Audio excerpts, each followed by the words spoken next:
ನಮಸ್ತೆ ವೀಕ್ಷಕರೇ, ನಾನಿವಾಗ ಸಬ್ಬಸ್ಗಿ ಬೇಳೆ ಪಲ್ಯನ ಮಾಡಕತ್ತೀನಿ.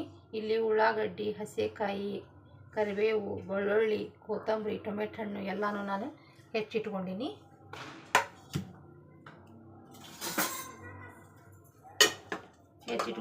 ಇಲ್ಲಿ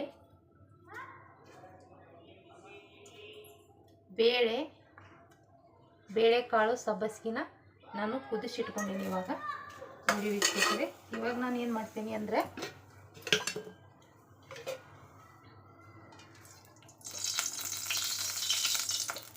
ಮೂರು ಚಮಚೆ ಎಣ್ಣೆ ಹಾಕಿದೆ.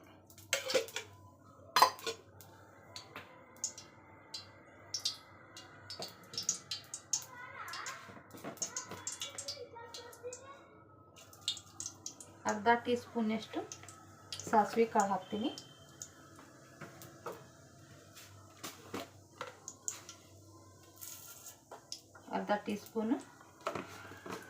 ಅರ್ಧ ಟೀ ಸ್ಪೂನ್ ಸಾಸಿವೆ ಕಾಳು, ಅರ್ಧ ಟೀ ಸ್ಪೂನು ಜೀರಿಗೆ, ಫಸ್ಟಿಗೆ ಹಾಕಿದ್ದು ಜೀರಿಗೆ,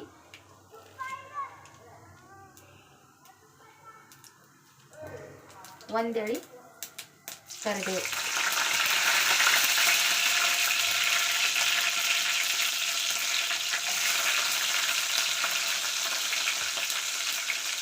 ಹಸಿಮೆಣಸಿನ್ಕಾಯಿ,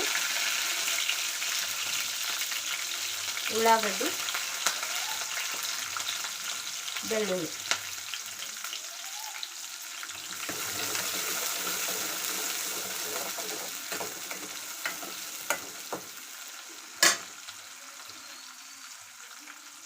ಒಂದು ಟೊಮೆಟೊ ಹಣ್ಣು,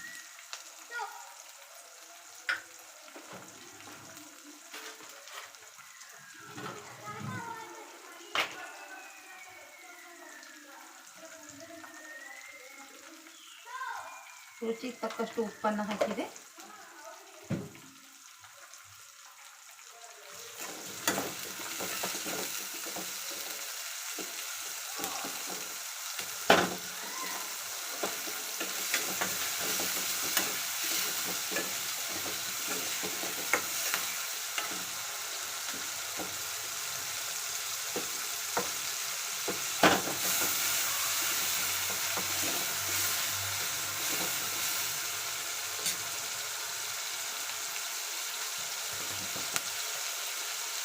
ಒಂದು ಅರ್ಧ ಟೀ ಸ್ಪೂನಷ್ಟು ಅರಿಶಿನ ಪುಡಿನ ಹಾಕ್ತೀವಿ.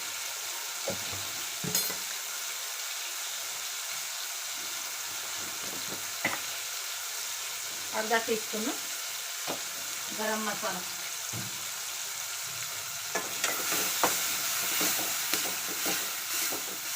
ನೋಡಿ ವೀಕ್ಷಕರೇ, ಈ ಥರ ಒಗ್ಗರಣೆ ಬೇಯಿಸು. ಇವಾಗ ನಾನು ಏನು ಮಾಡ್ತೀನಿ ಅಂದರೆ ಬೇಳೆ ಸಬ್ಬಸ್ಗಿನ ಬೇಯಿಸಿಟ್ಟುವಂಥದ್ದನ್ನು ಅದರಲ್ಲಿ ಹಾಕ್ತೀನಿ.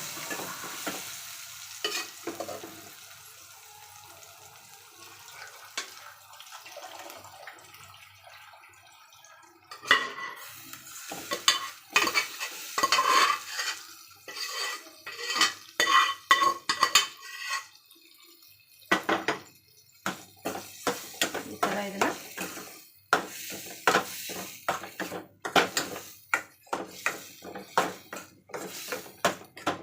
ಹಾಕಿದೆ.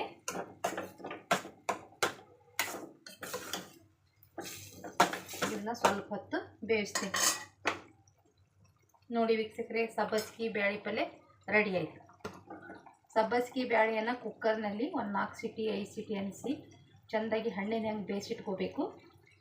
ಸಬ್ಬಸ್ಗಿ ಹೆಚ್ಚೆಲ್ಲ ಸ್ವಚ್ಛಾಗಿ ತೊಳ್ಕೊಬೇಕು. ಸಣ್ಣಗೆ ಹೆಚ್ಕೊಂಡು ಅದನ್ನ ಬ್ಯಾಳಿ ಹಾಕಿ ಕುಕ್ಕರ್ನ ಹಾಕಿ ಬೇಯಿಸ್ಕೋಬೇಕು.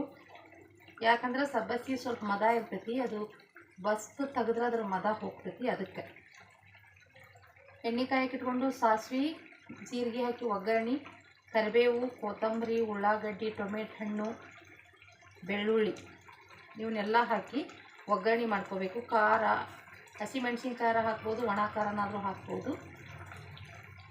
ಗರಂ ಮಸಾಲ ಪುಡಿ ಒಂದು ಅರ್ಧ ಚಮಚೆ, ಉಪ್ಪು, ಅರಿಶಿನ ಪುಡಿ ಹಾಕಿ ಒಗ್ಗರಣೆ ಮಾಡಿಕೊಂಡು ಬೇಯಿಸಿಟ್ಟಂಥ ಬ್ಯಾಳಿ ಸೊಪ್ಪನ್ನು ಏನು ಮಾಡಬೇಕು, ಇದರಲ್ಲಿ ಹಾಕಬೇಕು.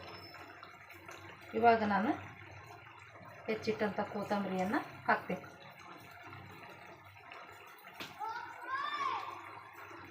ನೋಡಿ ವೀಕ್ಷಕರೇ, ಇವಾಗ ಸೊಪ್ಪಿನ ಪಲ್ಯ ರೆಡಿ ಆಯಿತು.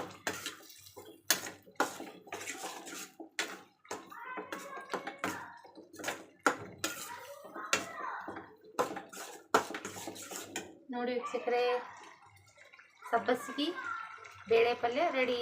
ಸಬ್ಸ್ಕ್ರೈಬ್